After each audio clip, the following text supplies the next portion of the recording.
سوال نمبر 2، شاعر نے سونے چاندی کے پہاڑ کس کو کہا ہے؟ بادلوں کو۔ شاعر نے شفق پھیلنے کو لالہ زار جیسا کیوں کہا ہے؟ آپ جواب لکھیں گے، شاعر نے شفق پھیلنے کو لالہ زار جیسا اس لیے کہا ہے کیونکہ غروب آفتاب کے وقت آسمان پر پھیلی سرخی ایسے لگتی ہے جیسے آسمان پھولوں کے باغ میں بدل گیا ہو۔ فلک نیل گوں اس میں سرخی کی لاگ سے کیا مراد ہے؟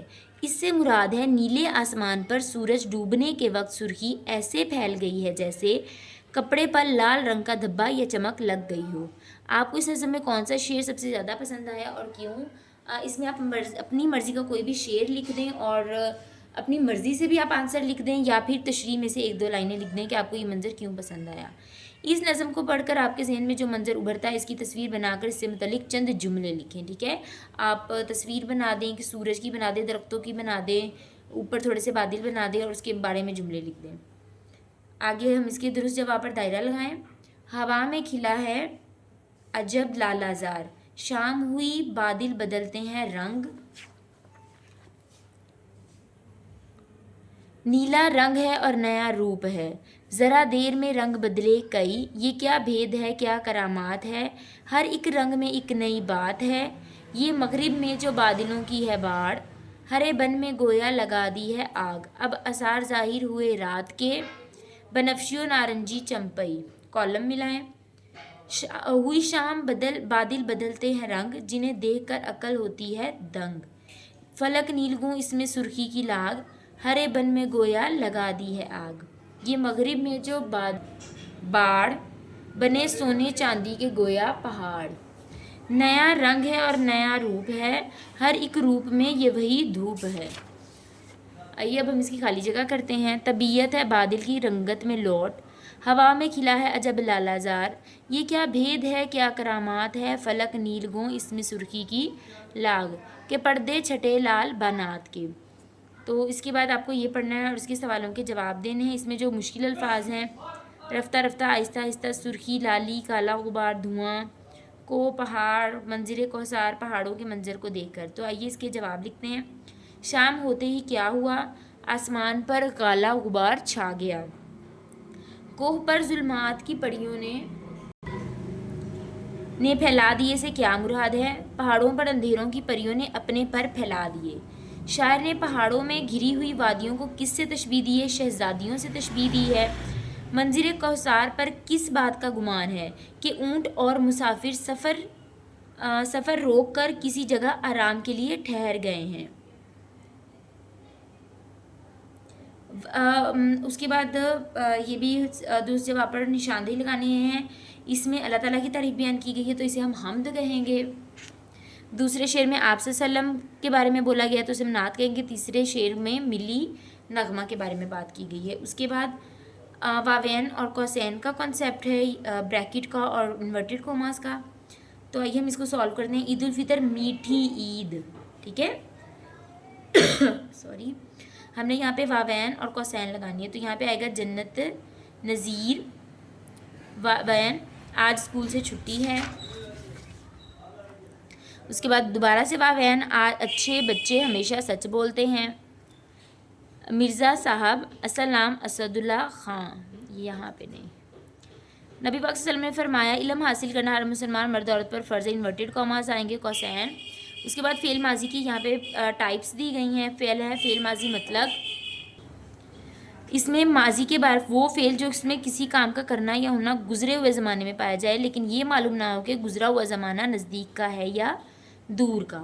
فعل ماضی قریب میں ہم یہاں سے یہاں تک کریں گے کہ وہ کون سی چیزیں جو قریب کے زمانے میں ہوئی ہوں، بعید میں وہ چیزیں جو دور کے زمانے میں کی گئی ہوں۔ اس کے بعد یہ مثالیں دی گئی ہیں، ان کو ہم علیحدہ بلاکس میں رائٹ کرنا ہے۔ میں صرف مینشن کر دیتی ہوں، آپ خود ہی اس کو سیپریٹ بلاکس میں رائٹ کر دیجیے گا۔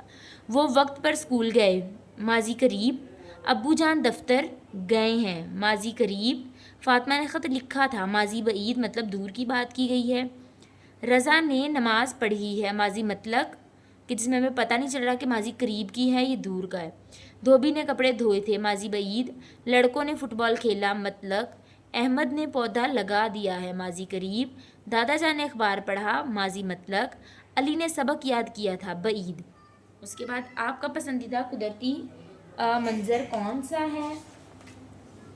اس منظر کی تصویر بنائیں، اس سے متعلق کم از کم 250 الفاظ پر مشتمل مضمون لکھیں۔ تو آئیے اب ہم مضمون پڑھ لیتے ہیں۔ قدرت نے اس دنیا کو بے شمار حسین مناظر سے سجایا ہے، کہیں بلند و بالا پہاڑ ہیں تو کہیں سرسبز و شاداب وادیاں، کہیں بہتے جھرنے ہیں تو کہیں دریا۔ ان سب میں میرا سب سے پسندیدہ منظر سورج کے طلوع ہونے کا منظر ہے۔ جب رات ختم ہونے لگتی ہے اور مشرق کی سمت روشنی پھیلتی ہے تو دل کو عجیب سی راحت ملتی ہے۔ رفتہ رفتہ اندھیرا کم ہوتا ہے اور سورج کی پہلی کرن زمین پر پڑتی ہے تو ہر شے جگمگا اٹھتی ہے۔ آسمان پر سرخی اور سنہری روشنی بکھر جاتی ہے جو دیکھنے والے کے دل کو خوش کر دیتی ہے۔ پرندے اپنے گھونسلوں سے نکل کر چہچہانے لگتے ہیں، کھیتوں اور باغوں میں تازہ ہوا کے جھونکے چلتے ہیں جس سے پھولوں کی خوشبو ہر طرف پھیل جاتی ہے۔ سورج کے طلوع ہونے کا منظر ہمیں یہ سبق دیتا ہے کہ اندھیری رات کتنی ہی لمبی کیوں نہ ہو، آخر کار روشنی ضرور پھیلتی ہے۔ یہ منظر انسان کے دل میں امید جگاتا ہے اور محنت کرنے کی ترغیب دیتا ہے۔ دن کا آغاز تازگی، خوشی اور سکون کے ساتھ ہوتا ہے۔ میرے نزدیک سورج کے طلوع ہونے کا منظر اللہ تعالیٰ کی قدرت کی سب سے حسین نشانیوں میں سے ایک ہے۔ جب بھی یہ منظر دیکھتی ہوں تو میرا ایمان تازہ ہو جاتا ہے کہ اللہ نے دنیا کو کتنی خوبصورتی اور حکمت سے بنایا ہے۔ تو اگلا سوال، اپنے ہیڈ ماسٹر صاحب کے نام درخواست لکھیں کہ وہ آپ کی جماعت کے لیے کسی تفریحی سیر کے مقام کا بندوبست کریں۔ تو آئیے ہم یہ کرتے ہیں اب۔ باخدمت جناب ہیڈ ماسٹر یا ہیڈ مسٹریس صاحبہ دار ارقم اسکول صادق آباد، میں نے یہاں پہ اپنے اسکول کا نیم رائٹ کیا ہے، آپ اپنے کسی بھی اسکول کا نیم رائٹ کر سکتے ہیں۔ عنوان درخواست برائے تفریحی مقام کی سیر، جناب علی۔ مؤدبانہ گزارش ہے کہ ہم 7ویں جماعت کے طالب علم ہیں۔ پڑھائی کے ساتھ ساتھ تفریح بھی ہماری صحت اور ذہنی سکون کے لیے نہایت ضروری ہے۔ اگر ہمیں کسی تفریحی مقام کی سیر کرائی جائے تو اس سے نہ صرف ہمارا دل خوش ہوگا بلکہ ہماری معلومات میں بھی اضافہ ہوگا۔ اس لیے آپ سے گزارش ہے کہ ہماری کلاس کے لیے کسی تفریحی مقام مثلاً باغ، میوزیم یا چڑیا گھر کی سیر کا بندوبست کیا جائے۔ عین نوازش ہوگی، العارض جماعت ہشتم، اور یہاں پہ تاریخ آ جائے گی۔ یہاں پر آپ غلطی مت کیجیے گا، اکثر بچے جو ہیں وہ عین اور آپ کی اکٹھا لکھتے ہیں، دونوں میں سے آپ ایک چیز لکھیں گے کیونکہ عین اور آپ کا میننگ سیم ہے۔ العارض عرض کرنے والا، صرف ہم العارض لکھیں گے، آپ کا شاگرد نہیں لکھیں گے۔ اگر آپ کا شاگرد لکھو گے تو العارض نہیں لکھو گے۔ اس کے بعد آخری سوال ہے کہ نظم شفق کا مرکزی خیال لکھیں۔ مرکزی خیال، شاعر اس نظم میں آسمان پر شفق کے خوبصورت رنگوں اور بادلوں کی تبدیلی کے حسن کی تعریف کر رہا ہے۔ وہ قدرت کے ان رنگ برنگے مناظر کو دیکھ کر اپنی خوشی اور حیرت ظاہر کر رہا ہے۔ ہر رنگ اور روپ میں شاعر کو قدرت کی نرمی اور خوبصورتی کا احساس ہوتا ہے۔